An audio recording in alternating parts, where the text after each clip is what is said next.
Hello students, I am Dr. A.B. Patil. Welcome in this session of Biodiversity, Conservation and Environmental Issues, lecture number 10. In this lecture, we will discuss about the greenhouse effect and global warming. Greenhouse effect. Greenhouse effect means already we know that the solar energy which is essential for the photosynthesis or this solar energy or sun provide the energy to the earth. The rays of the sun which are continuously bombarded the earth surface, and these rays from the sun which are nothing but the ultraviolet rays, infrared rays, visible rays, and these rays, the solar rays which are reaches up to the earth surface. Before reaching up to the earth surface, these rays they are passed through the cloud and atmosphere of the earth. कारण ही जी काही अर्थ असणार आहे, this planet earth, this planet which having the huge biodiversity, याच्यामध्ये आपल्याला काय दिसते, जैवविविधता पाहायला मिळणार आहे. कारण का टेम्परेचर आहे, this temperature which can be maintained, and due to this temperature the huge biodiversity which is observed in this planet. And when these solar rays reaches up to the earth, before reaching up to the earth surface, these solar radiation which are passed through the cloud and this atmosphere, means whole earth which is covered by a or covered with a atmosphere. या अर्थच्या भोवती एक atmosphere आहे. And this atmosphere which is formed from the 4 layers, त्याच्यामध्ये 4 layers असणार आहेत. These are nothing but the troposphere, stratosphere, mesosphere and thermosphere. सगळ्यात अर्थ पासून सगळ्यात जवळचा लेयर जो असणार आहे त्याला आपण ट्रोपोस्फियर म्हणतो. त्यानंतरचा जो तो स्ट्रॅटोस्फियर असेल, देन मेसोस्फियर आहे, आणि सगळ्यात शेवटचा जो असणार आहे which is nothing but the thermosphere. When these rays from the sun, these rays reaches up to the earth, before reaching up to the earth surface, they are passed through these all atmospheric layers. Then the ultraviolet rays which are harmful to the living organisms, so these ultraviolet rays which are absorbed by the ozone layer which is present in the stratosphere. स्ट्रॅटोस्फियर जे असणार आहे त्या स्ट्रॅटोस्फियर्स मध्ये ozone layer आहे. ओझोनचा एक काय असणार आहे, कव्हरिंग आहे की जे ओझोन काय करणार आहे, अल्ट्राव्हायोलेट रेज जे असणार आहेत, हार्मफुल रेज जे असतील, these are absorbed by the stratosphere. and the rays which are reaches up to the earth पर्यंत जेवढी काही एनर्जी पोहोचणार आहे त्याच्यामधले बरेचसेच रेज हे परत काय होणार आहेत, these rays are reflected back again to the space मध्ये ते काय होणार आहे, परत रिफ्लेक्ट होतील. पण रिफ्लेक्ट होताना या ऍटमॉस्फियर मध्ये number of gases present आहे. This atmosphere which is formed from the number of gases, and the gases which are present in the atmosphere they absorb these rays. Specially जर आपण बघितलं इन्फ्रारेड रेज जे असणार आहेत, infrared rays these are absorbed by the atmospheric gases, and due to which this reflected gas त्यांनी absorb केल्यानंतर परत काय होणार आहे, हीट जी असणार आहे which is again given to the earth surface ला दिली जाईल, and due to which the earth become warm. earthचं टेम्परेचर हे काय होणार आहे, वाढणार आहे. and this is called as a green house effect. त्याला आपण म्हणतो ग्रीन हाऊस इफेक्ट. या ग्रीन हाऊस इफेक्ट मध्ये आपल्याला माहिती की solar energy, sun is the ultimate source of energy. हे आपल्याला माहिती की जी काही एनर्जी आपल्याला मिळणार आहे ती कुणाकडून मिळते, सन कडून मिळणार आहे. आणि हा जो काही सन असणार आहे त्याच्याकडून जे काही सोलार लाईट जे आपल्याला मिळणार आहे, सूर्यप्रकाश मिळतो, ते जे काही रेज असणार आहे त्याच्यामध्ये वेगवेगळ्या प्रकारची लाईट असणार आहे. विजिबल लाईट आहे, इनविजिबल लाईट आहे, त्याच्यामध्ये वेगवेगळे रेज असणार आहेत. इन्फ्रारेड रेज असतील, कॉस्मिक रेज असतील, अल्ट्राव्हायोलेट रेज असतील, ते सगळे रेज हे पृथ्वीच्या पृष्ठभागापर्यंत पोहोचणार आहेत. पण तिथपर्यंत पोहोचायच्या आधी हे सगळे काय होणार, ऍटमॉस्फियर मधून पास होणार आहेत. ऍटमॉस्फियर मधून पास होताना त्याच्यामधले बरेचसेच हार्मफुल रेज म्हणजे स्पेशली आपण बघू शकतो अल्ट्राव्हायोलेट रेज हे स्ट्रॅटोस्फियर मध्ये ऍब्सॉर्ब केले जातात, आणि हे रेस अर्थ पर्यंत पोहोचणार आहेत आणि त्याच्यामधले जे काही रेस परत रिफ्लॅक्ट होणार आणि रिफ्लॅक्ट होताना या ऍटमॉस्फिअर मध्ये प्रेझेंट असलेले काही गॅसेस हे रेस काय करतील, इन्फ्रारेड रेस ऍब्सॉर्ब करतील. ऍब्सॉर्ब केल्यामुळे परत काय होणार आहे, this heat which is again given to the earth and due to which the temperature of the earth which can be increase and this is called as a green house effect. त्याला आपण काय म्हणतो, green house effect. आता इथं आपण जर बघितलं, without a greenhouse effect, the average temperature of the earth would have been -18 degree Celsius. म्हणजे हा ग्रीन हाऊस इफेक्ट हा काय आहे, इम्पॉर्टंट आहे. जर हा ग्रीन हाऊस इफेक्ट झाला नसता तर काय झालं असतं, अर्थचं टेम्परेचर हे अगदी -18 डिग्री सेल्सिअस पर्यंत राहिलं असतं आणि त्यामुळे आपल्याला एवढी बायोडायव्हर्सिटी पाहायला मिळाली नसती. कारण बाकीचे जे प्लॅनेट्स आहेत ते एक्स्ट्रीम हॉट तरी आहेत किंवा कोल्ड कंडिशन तिथं आपल्याला पाहायला मिळतं, पण अर्थ वरती आपल्याला काय दिसणार आहे, टेम्परेचर मेंटेन झालेलं आहे की ज्यामुळं काय असणार आहे, this temperature which is suitable for the growth and development of various living organism. आणि हे कशामुळे झालं तर ग्रीन हाऊस इफेक्ट मुळे झालेलं आहे. की ग्रीन हाऊस इफेक्ट मुळे काय होणार आहे, बरेचशी जी काय सोलार लाईट आहे, जे रेज असणार आहे ते रिफ्लेक्ट होताना ऍटमॉस्फिअर मधले गॅसेस त्याला ऍब्सॉर्ब करणार आहेत आणि त्यामुळं अर्थ ही काय होते, वॉर्म होते आणि टेम्परेचर काय होणार आहे आपल्याला पाहायला मिळतं. This temperature which is nothing but rather than the average of 15 degree celsius. पण जर हा ग्रीन हाऊस इफेक्ट नसता तर टेम्परेचर किती असतं, -18 degree Celsius. Then the solar radiation reaches the earth, clouds and solar radiation reaches the earth through the clouds and the gases reflect about 1/4 of the incoming solar radiation and absorb some of it. But half of the total incoming radiation falls on the Earth's surface, hitting it, while the small portion is reflected back. म्हणजे मगाशी जे explain केलं तेच आहे की जे काही solar radiations येणार आहेत त्या सोलार रेडिएशन मधले बरेचसेच रेडिएशन हे अर्थ पर्यंत पोहोचतील, क्लाउड मधून ऍटमॉस्फिअर मधून ते अर्थ पर्यंत पोहोचल्यानंतर त्याच्यामधले रिफ्लेक्ट बॅक होणार आहे. रिफ्लेक्ट झाल्यानंतर ऍब्सॉर्ब सम ऑफ इट, त्याच्यामधले काही रेडिएशन हे ऍब्सॉर्ब केले जातील, but half of the total incoming radiation fall on the earth surface, hitting it, त्याला हिट करणार आहे, while the small portion is again reflected back. काही पोर्शन परत रिफ्लेक्टेड बॅक होणार. This is nothing but the greenhouse effect. Then why it is called as a greenhouse effect? Greenhouse, we already know that the greenhouse, this concept which is used in a colder climatic condition.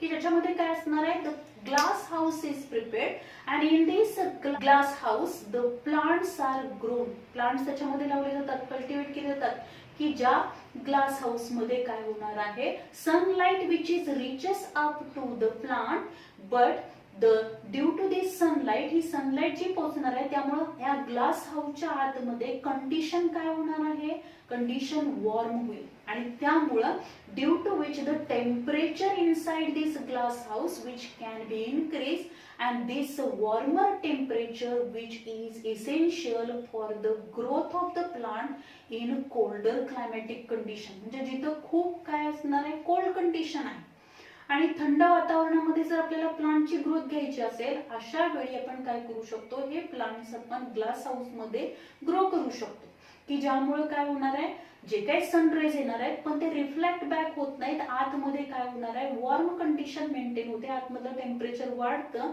आणि त्यामुळे प्लांटची growth होणार आहे. पण excessive amount मध्ये जर temperature वाढलं तर या प्लांट्स वरती काय होणार आहे, तर निगेटिव्ह इफेक्ट पाहायला मिळतो. जे प्लांटचे लिव्स असतील ते काय होतील, burning of these leaves or the plantlets आपल्याला पाहायला मिळतील. So this greenhouse, so it is called as a greenhouse effect. त्या पद्धतीने आपण बघतोय की हे जे काही ऍटमॉस्फिअर आहे त्या ऍटमॉस्फिअरच्या आतमध्ये हे काय असणार आहे, पृथ्वी आहे आणि त्याच्या सभोवताली हे काय असणार आहे, पूर्णपणे ग्लास हाऊस सारखं आपण बघू शकतो. ग्लास आहे त्याच्या साईडनी सगळे, म्हणजे ऍटमॉस्फिअर आहे आणि जी अर्थ आहे त्याच्यापर्यंत जे सोलार रेडिएशन पोहोचतात ते सोलार रेडिएशन तिथे येतील, त्याच्यामधले रिफ्लेक्ट होताना परत ऍटमॉस्फिअर मध्ये ते ऍब्सॉर्ब केले जाणार आहेत. त्यामुळं काय होणार आहे, अर्थचं टेम्परेचर वाढणार आहे. पण एक ठराविक लिमिट पर्यंत हे काय असणार आहे, which is suitable for the earth or which is beneficial for the earth. पण जर हे जे काही ग्रीन हाऊस गॅसेस आहेत त्याचं कॉन्सन्ट्रेशन जर वाढलं तर ते जास्तीत जास्त रेडिएशन ऍब्सॉर्ब करतील and due to which the earth temperature is increases. त्यामुळे अर्थचं टेम्परेचर खूप वाढणार आहे. Increasing this earth temperature it affect on the earth's on these planets living organisms. सगळ्या लिव्हिंग ऑर्गॅनिझम वर त्याचा इफेक्ट होणार आहे.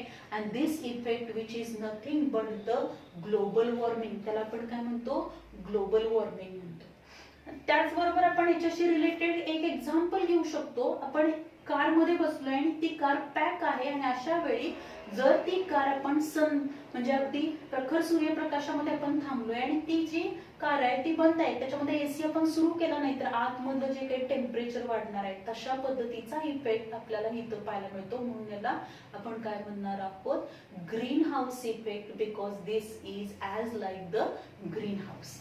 देन द नेक्स्ट आपण बघू शकतो इथं, the earth re-emits the heat, that is infrared radiation. आपण मगाशी बघितलंय अर्थ काय करणार आहे, re-emits the heat. परत हीट काय करते, re-emits करते in the form of the infrared radiation. The part of it not escape in the space and atmospheric gases means the carbon dioxide and methane and absorb the major friction of heat.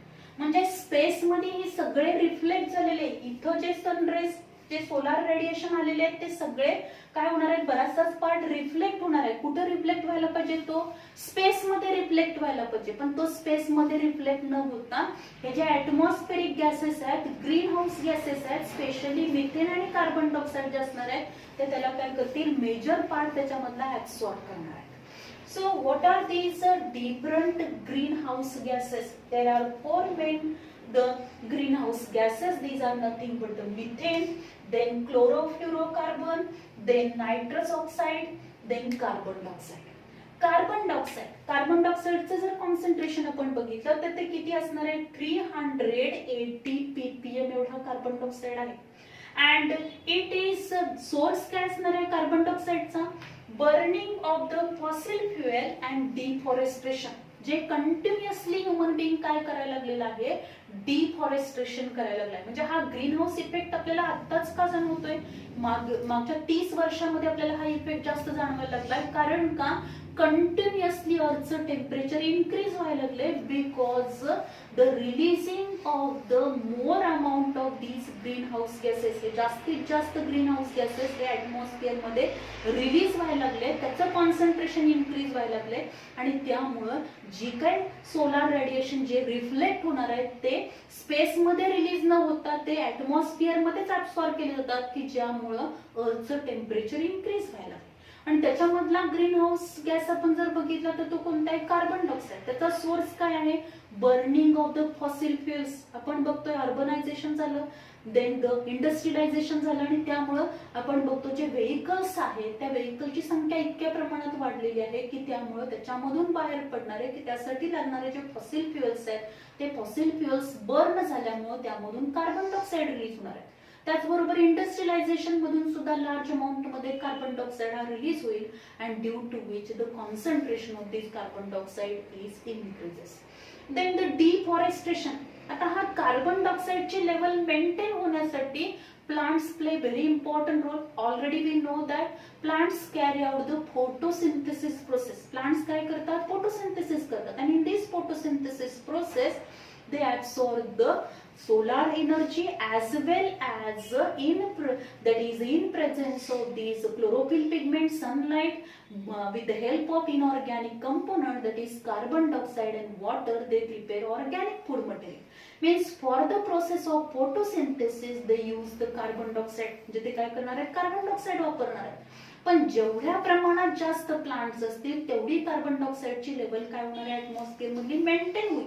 पण human बिंगनी काय केलेलं आहे, the population तर सतत वाढतच आहे, त्याचबरोबर industrialisation करायचं आहे, ऍग्रिकल्चरसाठी जास्तीत जास्त लँड अवेलेबल करण्यासाठी काय केलेलं आहे, कंटिन्युअसली डिफॉरेस्ट्रेशन करत गेला ह्युमन बिंग. आणि हे जे काही डिफॉरेस्ट्रेशन झालेलं आहे त्या डिफॉरेस्ट्रेशनमुळे प्लांटची संख्या कमी झाली आणि प्लांटची संख्या कमी झाल्यामुळं त्याचा इफेक्ट असा झाला की काय झालेला आहे, कार्बन डायऑक्साईडची लेवल वाढली. कार्बन डायऑक्साईडची लेवल काय झाली, वाढलेली आहे. कारण जेवढ्या प्रमाणात हा कार्बन डायऑक्साईड प्लांटने ऍब्सॉर्ब करायला पाहिजे होता आणि फोटोसिंथेसिससाठी यूज करायला पाहिजे होता तेवढ्या प्रमाणात तो यूज केला गेला नाहीये. सो द डिफॉरेस्ट्रेशन मुळे कार्बन डायऑक्साईडचं कॉन्सन्ट्रेशन वाढलं. म्हणजे सोर्स ऑफ कार्बन डायऑक्साईड काय, डिफॉरेस्ट्रेशन मुळे काय झालेलं आहे, रेस्पिरेशन मधून बाहेर पडणारा कार्बन डायऑक्साईड, त्याचबरोबर burning of the fossil fuel, industrialisation, त्यामुळे होणारे जे काही पोल्युशन आहे याच्यामधून कार्बन डायऑक्साईड लेवल वाढते. पण त्याचं युटिलायझेशन हे प्लांटची संख्या कमी झाल्यामुळे होऊ शकत नाही. देन आहे मिथेन गॅस. मिथेन त्याचं जर आपण बघितलं कॉन्सन्ट्रेशन, त्याचा अमाऊंट किती असणार आहे, 1750 ppb पार्ट्स पर बिलियन आहे. Then the methanogenic bacteria produce methane. Methanogenic bacteria जे असणार आहेत ते produce methane. The source that is the fresh water wetlands असतील. देन एंटेरिक फर्मेंटेशन असेल, enteric fermentation in cattle as well as the flooded rice field along with biomass burning. म्हणजे या सगळ्यामधून काय होणार आहे, मिथेन गॅस रिलीज होतो. Methane जो असणार आहे तो मिथेन कोण प्रोड्यूस करणार आहे, मिथॅनोजेनिक बॅक्टेरिया असते. They carry out the degradation, decomposition process करते. जे काही कॅटल वेस्ट असणार आहे आपण बघतो, ॲनिमल वेस्ट आहे त्याचं डिकम्पोजिशन केलं जाईल आणि त्यामधून मिथेन गॅस हा रिलीज होतो. त्याचबरोबर आपण बघू शकतो फ्रेश वॉटर वेटलँड्स असतील, हा एक सोर्स आहे. Enteric fermentation in the cattle आहे. देन फ्लडेड राईस फील्ड, जे काही भाताचं शेत आहे, फ्लडेड मीन्स पूर्णपणे पाण्यानं भरलेलं आहे, flooded rice field along with A biomass burning. बऱ्याच वेळा आपण बघतो की बायोमासचं बर्निंग केलं जाणार आहे, which is also responsible for the release of the methane gas. Then the CFC. CFC means chlorofluorocarbon. Then its amount जर आपण बघितली 282 ppt, that is parts per trillion. And sources जे असणार आहेत एअर कंडिशनर्स असतील, देन रेफ्रिजरेटर्स आहेत, then evaporation of industrial solvent असेल, then production of the plastic foam, जे काही प्लास्टिक फोम तयार केलं जातं, त्याचबरोबर रेफ्रिजरेटर्स आहेत, एअर कंडिशनर्स आहेत, यामधून जो गॅस बाहेर पडतो, this is nothing but the chlorofluorocarbon.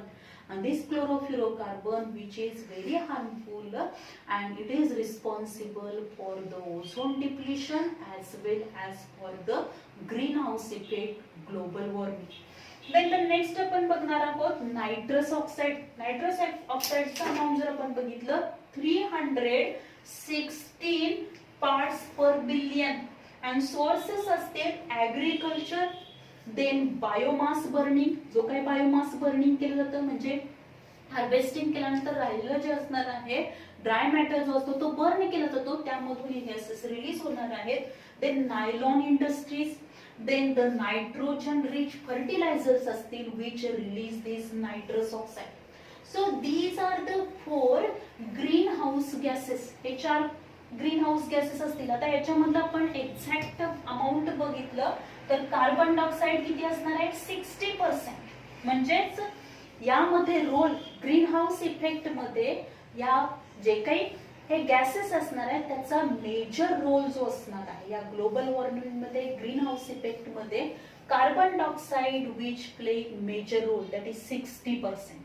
Methane 20%, chlorofluorocarbon जो असणार आहे 14% and the nitrous oxide which is 6%. Then What are the effects of these greenhouse effect? या ग्रीनहाऊस इफेक्टचे इफेक्ट्स काय होणार आहे? Atmospheric carbon dioxide concentration is increase. Atmosphere मधलं carbon डायऑक्साइडचं concentration हे काय होणार आहे? इन्क्रीज होईल. Atmospheric CO2 concentration is increases. Then the next, productivity of C3 plant increases. त्यामुळे काय होईल? C3 प्लांट जे असणार आहे त्या C3 प्लांटची प्रोडक्टिव्हिटी इन्क्रीज होते कारण CO2 चं कॉन्सन्ट्रेशन इन्क्रीज झालं and this condition which is favorable for the C3 plant, so productivity of the C3 plants increases. Then transpiration rate decreases. Transpiration चा रेट काय होणार? डिक्रीज होणार आहे and due to the partial stomatal closure known as a CO2 fertilization effect. त्याला CO2 fertilization effect म्हटलं जातं. याच्यावरती आपल्याला क्वेश्चन विचारला जाऊ शकतो. CO2 fertilization effect, CO2 carbon dioxide fertilisation effect म्हणजे काय? ट्रान्सपिरेशन रेट हा डिक्रीज झाला. हा कशामुळे डिक्रीज झालाय? Due to partial stomatal closure. CO2 concentration वाढलंय, टेम्परेचर वाढलंय, अशा कंडिशन मध्ये स्टोमाटा हा पार्शली क्लोज होणार आहे. Due to closure of the stomata the transpiration rate decreases and it is known as carbon dioxide fertilization effect. Then also due to greenhouse effect, the heat or the temperature of the earth is increased and this is called as a global warming. त्याला आपण काय म्हणतो? global warming. Global warming. Then what is the exact definition of this global warming? The gradual continuous increase in average temperature of the surface of earth as a result of increasing concentration of greenhouse gases is known as a global warming. त्याला आपण global warming म्हणतो. global warming म्हणजे काय? Gradual continuous increase in average temperature. Gradually काय होणार आहे? Temperature increase होत जाणार. हळूहळू टेम्परेचर इन्क्रीज होणार आहे, एकदम इन्क्रीज होणार नाही. ग्रॅज्युअल कंटिन्युअस, आणि ही प्रोसेस कंटिन्युअसली व्हायला लागली आहे. Gradual continuous increase in average temperature of the surface of earth. अर्थच्या सरफेसचं जे काही टेम्परेचर असणार आहे which is gradually continuously increase as a result of increasing concentration of green house gases. आणि हे जे काही अर्थ सरफेसचं जे टेम्परेचर ग्रॅज्युअली कंटिन्युअसली इन्क्रीज व्हायला लागले, हे कशामुळे व्हायला लागलं? तर ग्रीन हाऊस गॅसेस जे असणार आहे, these greenhouse gases concentration is increased. Atmosphere मधल्या ग्रीन हाऊस गॅसेसचं कॉन्सन्ट्रेशन इन्क्रीज झाल्यामुळं अर्थचं टेम्परेचर जे असणार आहे, the temperature of the earth which is continuously increase and this is called as a global warming. त्याला आपण काय म्हणतो? ग्लोबल वॉर्मिंग म्हणतो. The earth has increased 0.6 degrees Celsius temperature, more of it during last 3 decade. Last 3 decade पासून आपण बघतोय की अर्थचं temperature हे 0.6 डिग्री सेल्सिअस नी काय झालंय? इन्क्रीज झालंय and it affects on the whole planet. सगळ्या प्लॅनेट वरती त्याचा इफेक्ट व्हायला लागलेला आहे. लिव्हिंग ऑर्गॅनिझम वरती त्याचा इफेक्ट व्हायला लागला. And if it is not control, म्हणजे हे जे काही गॅसेस रिलीज व्हायला लागले, ग्रीन हाऊस गॅसेस जे काही आपण बघतो दिवसेंदिवस त्याचं प्रमाण वाढायला लागले, हे जर आपण कंट्रोल नाही केलं तर काय होणार आहे? अर्थचं टेम्परेचर हे सतत वाढत जाणार आहे. Then what are the effects of this global warming? Temperature of earth increase by 0.6 degree Celsius in last 3 decades, which will lead to change in precipitation pattern. की ज्याच्यामुळे काय झाला? प्रेसिपिटेशन पॅटर्न हा चेंज झाला, म्हणजे रेनफॉलचा पॅटर्न आहे तो पूर्णपणे काय झालाय? चेंज झालेला आहे. Then rise in temperature leads to change in environment resulting in odd climatic changes called as a EI Nino effect. त्याला EI निनो इफेक्ट म्हटलं जातं. हा EI निनो इफेक्ट म्हणजे काय आहे? तर आपण बघतोय की ग्लोबल वॉर्मिंग मुळे काय झालेलं आहे? Rise in temperature of earth surface leads to change in environment. त्यामुळे एन्व्हायरमेंट मध्ये चेंजेस व्हायला लागले, resulting in to odd climatic condition. म्हणजे आपण बघतोय की ज्या काही क्लायमॅटिक कंडिशन आहे त्या ऑड क्लायमॅटिक कंडिशन डेव्हलप झालेली दिसतात आपल्याला. म्हणजेच आपण बघतो की जे प्रेसिपिटेशन आहे, ज्यावेळी नेमकं काय पाहिजे, विंटर सीझन पाहिजे, समर सीझन पाहिजे, रेनी सीझन पाहिजे. त्याच्यामध्ये आपल्याला काय दिसायला लागले, ऑड क्लायमॅटिक कंडिशन पाहायला मिळायला लागले. नॉर्मली जसं सुरुवातीला जे वातावरण होतं ते आपल्याला या काय दिसायला लागले, या 30-40 वर्षामध्ये त्याच्यामध्ये व्हेरिएशन पाहायला मिळाले. आणि हे कशामुळे झालेलं आहे, तर अर्थचं टेम्परेचर हे हळूहळू इन्क्रीज व्हायला लागलं. And due to this odd climatic condition the environment change झाला, resulting into odd climatic changes, and these are known as a El Nino effect. Then melting of the polar ice caps, which will causes the rise in sea level, and many coastal areas will be submerged. म्हणजे इथं जर आपण बघितलं, ग्लासरी जे असणार आहे म्हणजे ice cap जी आहे, आर्टिक अंटार्क्टिका रिजन जो आहे तिथं आपल्याला काय दिसेल, मेल्टिंग ऑफ द आईस, हळूहळू हा बर्फ वितळणार आहे. जसं टेम्परेचर वाढायला लागेल तसं काय होईल, melting of the polar ice caps which will cause the rise in sea level, की ज्यामुळे समुद्राची पातळी काय होणार आहे, समुद्राची लेवल जी असणार आहे ती काय होईल, इन्क्रीज होईल. आणि इन्क्रीज झाल्यामुळं कोस्टल एरियामध्ये, कोस्टल एरियाला जे काही गावं असतील किंवा जी शहरं आहेत ती सगळी काय होणार आहेत, पाण्याखाली येतील. Means the many coastal areas will be submerged. Then the next आपण बघू शकतो, increase weed growth, then eruption of the disease and pest crop productivity will increase. याच्यामध्ये आपण बघू शकतोय की इनक्रीज वीड ग्रोथ, वीडची ग्रोथ काय होणार आहे, इनक्रीज होणार. त्याचबरोबर eruption of the disease and pest crop productivity will decrease. त्यामुळे काय होते, वीडची ग्रोथ इन्क्रीज होणार, जे तण आहे ते वाढणार आहे. त्याचबरोबर eruption of the disease and pest crop productivity will be decrease. म्हणजे डिसीज आणि पेस्ट जे असणार आहे त्याच्यामध्ये इरप्शन आपल्याला पाहायला मिळेल, as well as the crop productivity will decrease. क्रॉपची प्रोडक्टिव्हिटी ही काय होणार, कमी होणार. Then how we can control these green house effect and global warming, आपल्याला कशा पद्धतीने कंट्रोल करता येईल, cutting down use of fossil fuel, means limited use of the fossil fuel, किंवा फॉसिल फ्युएल हे जास्तीत जास्त त्याचं बर्निंग काय केलं पाहिजे, अवॉइड केलं पाहिजे, प्रिव्हेंट केलं पाहिजे. Cutting down use of fossil fuel.